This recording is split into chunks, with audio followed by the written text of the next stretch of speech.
Morning. Welcome back to Regardin. So I got together with a friend of mine and we had a little bit of a chat about normal things like gratitude, obsession, and negative self-talk. Check it out. Where obsessiveness steps over the line into addiction, and people don't notice it. So they don't because they've never been diagnosed. So they're obsessed / addicted to things like social media. That is a big thing that people are blind to. Yeah, I think the obsession. So in my world, me being an addict, I've realized that the obsession is a shapeshifter.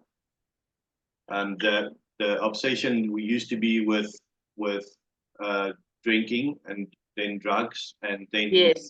when that's not there, it's eating, and when I put a curve on that, then it goes to Netflix. Yeah, whatever I do, I used to present myself, and whenever somebody asks why don't I drink or why don't I do this, they'll be like, I'm an all or nothing kind of guy. And it's the obsession is still always there. So you've got to deal with the fact that there's some void within you that has to be filled with something, anything. And low-hanging fruit like food, pardon the pun, I didn't mean it to be like that, but like low-hanging fruits, shopping, social media, yeah. the things that are, like you said, socially actually lauded in some way. They're filling a hole that can't be filled because you have to fix the hole from inside out, not outside in. That part of me is loud. And when it's been reined in, and there's therapy and there's meetings and there's doing all the right things and taking all the right steps, it's still a part of me, but it's quiet, but it's always there. And if I don't do all the things to make it soft, it will get loud. So it might not get loud in exactly like you're saying, in terms of like, let's go on a jaw, but it might get loud in, let's lose a lot of weight. Like obsess about every single thing that goes into my mouth. And castigate myself if I've stepped over a line, and obsess over the fact that I shouldn't have done that, and it becomes very, very noisy and loud again. Let's go summing of the things that we've covered that I think is more relatable. Things like gratitude, self-acceptance, and instant gratification, which I think is something that on some level anybody can relate with. So I've got kids, and those are things that they need to be taught. Same as manners. You don't get born with saying please and thank you. You're brought up to say please and thank you, and I point out to my children their privilege, because they wouldn't know it if I didn't point it out to them. It's not an obvious thing to them. They don't know any different. And how hard do you find it to still practice gratitude on a daily basis? Does it come naturally now, or is it? Oh, now that I've learned it, it's second nature. So before I've even opened my eyes, there's a prayer that I say to thank God for bringing my soul back to my body. So that's the first prayer. I haven't even opened my eyes.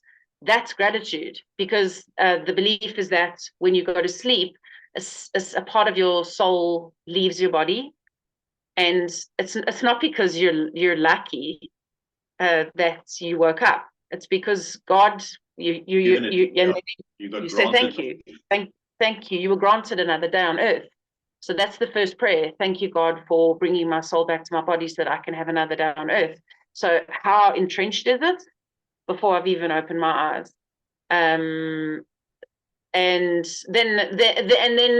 because I am in a program, there's a structure to it, and part of it is gratitude in the morning and at night. And like, I think, I don't know how fast asleep you'd have to be not to be grateful for the ability to just even like have the limbs that you have, if you have them. Like, not everyone has them. Eyesight, the ability to hear, when you really break it down, the fact that you can digest food, and like these things we take for granted, and the ability to use the full capacity of your lungs. Like, not everyone has this stuff going for them. And I think that because of the work that I do, healing people, like helping people come out of physical pain, and I'll point out to them, like, the only reason you're able to do this is because you gave yourself the gift of coming here today. So well done. I'll often say that to people, whether they get it or not. You took the step to come here, to phone somebody, make an appointment. Well done. Come here and put on the yoga pants, break out the little pillow things, and off you go. Yeah. And I often, when I've finished in the studio for the day or for the week, I look around my studio and I say, thank you. Thank you for the ability to help other people, for the ability to make money, for the ability to be of service. Thank you. So I say that to the room. And how about your ability or your daily habits of noticing the lessons and the things to be grateful for in difficult situations? So that's still something that often needs to be pointed out to me, but because I've surrounded myself with people who are going to point it out to me, if I slip, if I become ungrateful, or have gone down a vortex of negative thought processes, and I don't even notice I'm there because I'm so far down, someone in my day that I have chosen to surround myself with will notice it and point it out lovingly. And a safety net of people around you that'll catch you when you're falling, basically. Yes. And so none of those people are family members. They're chosen people that I've found later on in life, and I'm super grateful. I'm so grateful that I am lucky enough to have a program to work, that I have people. I never have to be alone. There's someone that will always be able to take a call or message me, even if it's in 10 minutes.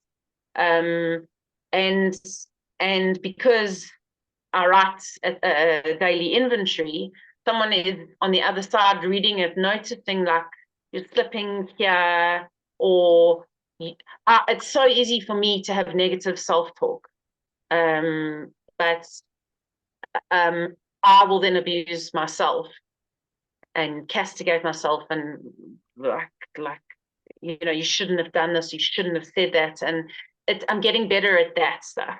At actually not looking at the horrible things, not ignoring them, but just, I don't know, it's kind of like when you go on to a healthy eating plan, the idea is to put healthy things in first, and then by nature the unhealthy things will fall away. That's the idea. So the more grateful I am, the less negative self-talk I've noticed that I have now that we're having this conversation. But it always has to. You can't, if you're trying to do life alone, that's how you're going to get it wrong. That's where you're going to go wrong. And if you think you can do everything by yourself, which I was brought up to believe, never ask for help, do it by yourself. And be strong, be self-reliant. Be a lie. That was a lie. That's it. Hope you enjoyed it. Check in next week.